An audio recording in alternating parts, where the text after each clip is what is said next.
안녕하십니까. 약들약의 고약사입니다. 오늘은 간헐적 단식의 이제 시작 영상이라고 보시면 되는데, 간헐적 단식이 어떤 원리로 어떻게 해서 살이 빠지게 되는지, 특히 지방이 빠지게 되는지에 대해서 말씀을 드릴까 하고요. 제가 빼사랑이랑 그 대장사랑 그 제품을 먹으면서 간헐적 단식에 대해서 좀 알아보고 비슷하게 흉내를 내봤는데 놀라울 정도로 뱃살이 쫙 빠졌거든요. 그래서 뱃살이 빠지는데 상당히 효과적일 수 있겠구나라는 생각을 했습니다. 간헐적 단식이 그런 측면에서는 효과가 정말 좋구나, 이런 생각을 했습니다. 그 뱃살과 내장지방, 그 옆구리살, 이런 것들은 지방 그 자체가 축적이 되어 있는 거죠. 그 지방세포의 지방질이 꽉 차 있는 형태이기 때문에 그 지방을 빼주면 바로 들어가는 게 이제 보이더라고요. 간헐적 단식이 꽤나 효과가 좋아서 제가 좀 깊게 파보고 있어요. 그 시작 영상이라고 보시면 되겠습니다. 자, 간헐적 단식이 어떤 건가를 먼저 알아보고 우리가 간단하게 보고 어떤 원리에 의해서 간헐적 단식이 효과가 좋나를 한번 알아보겠습니다. 간헐적 단식은 계속 단식하는 게 아니고 단식을 했다가 밥을 먹었다가 이걸 반복하는 거거든요.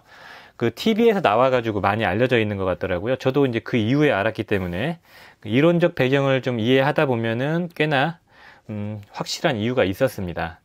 자, 우리가 이제 간헐적 단식이라는 거는 보통 일반적으로 많이 알려져 있는 거는 6시간 밥이나 뭘 먹고 18시간 단식, 공복시를 유지하는 거고요. 뭐 8시간에 16시간, 12시간에 12시간, 이런 요법들이 있는데, 저는 제가 해본 건 요 1번 6시간 식사 18시간 공복을 유지해 봤거든요. 3일 정도. 그러니까 어떻게 하는 거냐면은 다 아실 거지만 처음 들어보시거나 잘 모르시는 분이 있을 거니까 설명드리면, 보통 저 같은 경우는 오후 7시에 밥을 먹고 아침을 안 먹고 점심, 다음날 점심 1시쯤에 밥을 먹게 되죠. 그러면은 공복시 이게 대충 5시간에 18시간이 되거든요.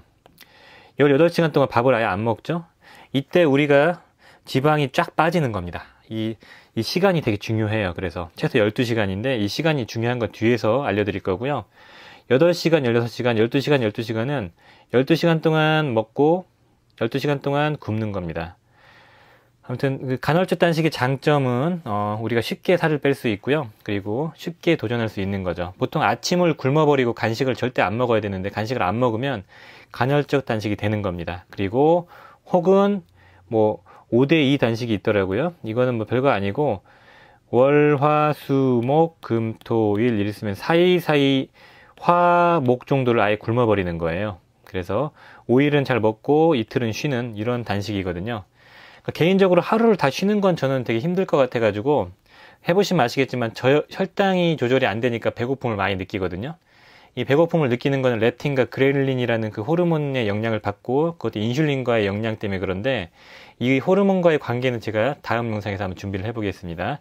여하튼 간에 제가 추천드리고 싶은 그 단식 그 시간대는 요거 6시간 동안 뭘 먹고 보통 오후 1시부터 저녁 7시까지 아침, 점심과 저녁을 먹고 그 탄수화물 섭취량, 그러니까 흰밥을 조금 줄이시고요. 평소처럼 드시고, 이 사이사이에 간식은 뭐 야채나 견과류로 좀 섭취하시고, 탄수화물을 줄이시고, 그 다음에 18시간 동안 단식할 때, 보통 밤에 잠을 자면은 되게 편해요. 그래서 보통 7시에 밥을 먹고, 7시부터 한 10시나 11시까지가 고비예요. 이때가 되게 배고프거든요.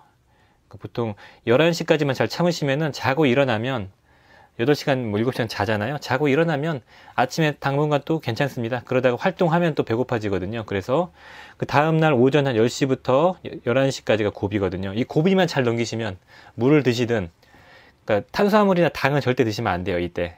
그러면 점심을 먹게 되고 또 넘길 수가 있어요. 이런 식으로 한 2주만 혹은 4주만 쫙 해도 쫙 빠집니다. 제가 장담하는데 이 간헐적 단식과 그 다음에 그 키토제닉, 그러니까 탄수화물을 줄이고 지방 섭취를 높이고 식이섬유 섭취를 높인 이 식단을 하신 분들은 일주일 만에 4, 5kg도 너끈하게 뺍니다.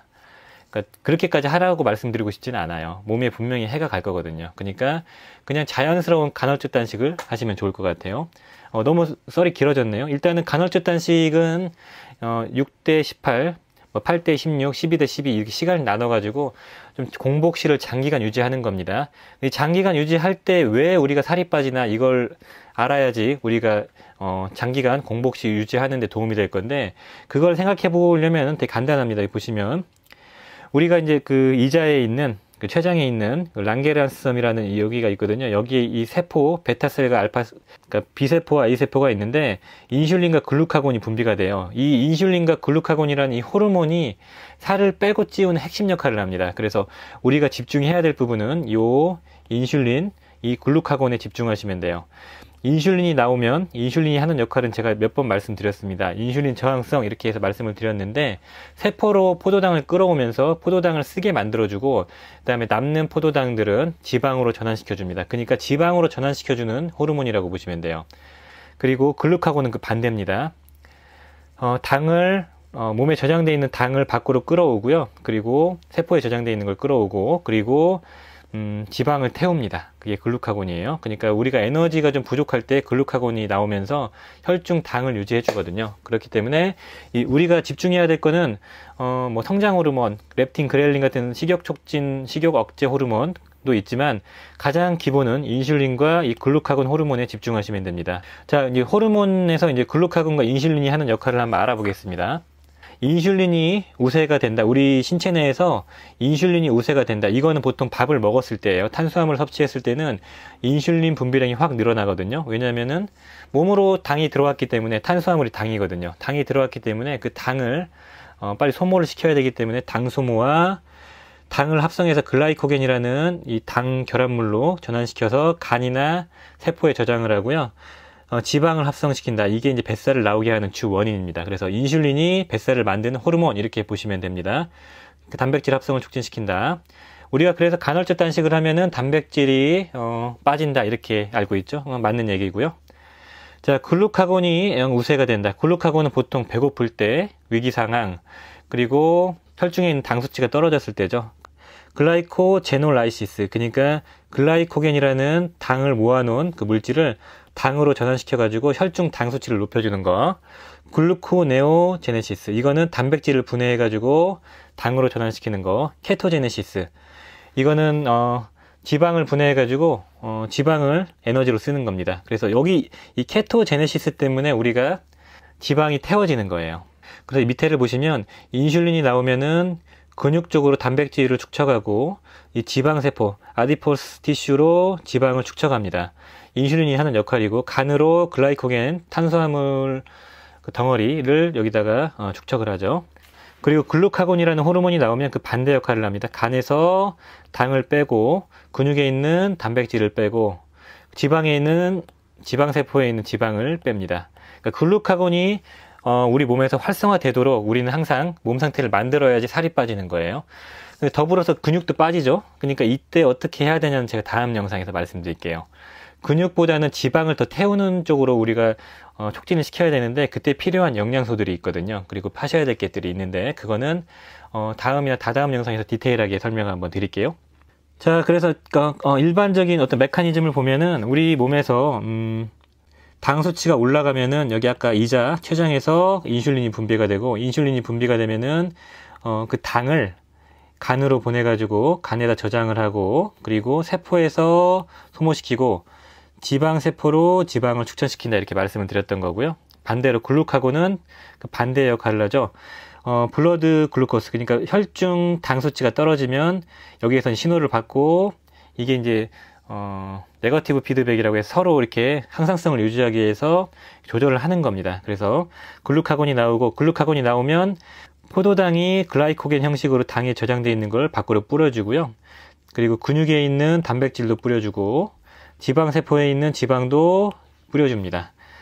유리지방산으로 뿌려줍니다. 그래서 우리 몸에 탄수화물이 250g이 저장되어 있어요. 보통 칼로리로 따지면 1000kcal거든요. 우리가 기초대사량이 대충 보면은 2500kcal에서 2000kcal, 남성 여성 좀 다르지만 그 정도잖아요. 그러니까 이거를 다 소모시키는 거는 보통 하루면 다 소모시켜요. 탄수화물은. 그러니까 하루 정도 공복을 유지하면은 우리 그 탄수화물은 더 이상 뺄 게 없습니다. 다 뺐거든요. 그렇기 때문에 근육과 지방에서 끌어옵니다. 그래서 근육에서는 이 지방산 형태로 끌어오기 때문에 지방 소모를 막 촉진시키게 되는 거죠. 그러면서 이제 케톤체가 나오면서 이제 케톤 플루라고 하나요? 그래서 두통이나 어지럼증, 속 메스꺼움 같은 그런 부작용도 생기는 이유가 있죠. 극단적인 탄수화물 섭취를 억제하는 저탄고지나 키토제닉은 제 개인적으로 추천을 안 드리고 있죠. 자, 요약하자면은 글루카곤과 인슐린은 서로 반대되고, 인슐린은 지방과 단백질, 탄수화물을 저장하는 그런 호르몬으로 보시면 되고, 글루카곤은 태우는, 사용시키는 호르몬 이렇게 봐주시면 됩니다. 그렇다면 인슐린이 많이 나오면 지방이 축적되는 거잖아요. 인슐린 저항성이 있으신 분은 어떻게 될까요? 인슐린이 더 많이 나오거든요. 지방이 더 찌는 겁니다. 그래서 뱃살이 찌는 거거든요. 인슐린 저항성이 있다는 신호는 뱃살이라고 했죠. 그러니까 뱃살이 있는 분들은 살 빼기가 더 어려운 겁니다. 인슐린이 더 많이 나오고 지방으로 더 축적이 많이 되거든요. 그러니까 어찌됐든 간에 저는 뱃살이 원래 많이 나오는 그런 체질은 아니었는데 한 4, 5년 전부터 뱃살이 찌기 시작했기 때문에 상대적으로 뱃살을 더 쉽게 뺐던 것 같습니다. 제가 한 8일 정도 간식을 좀 줄이면서 뱃살이 쫙 빠졌거든요.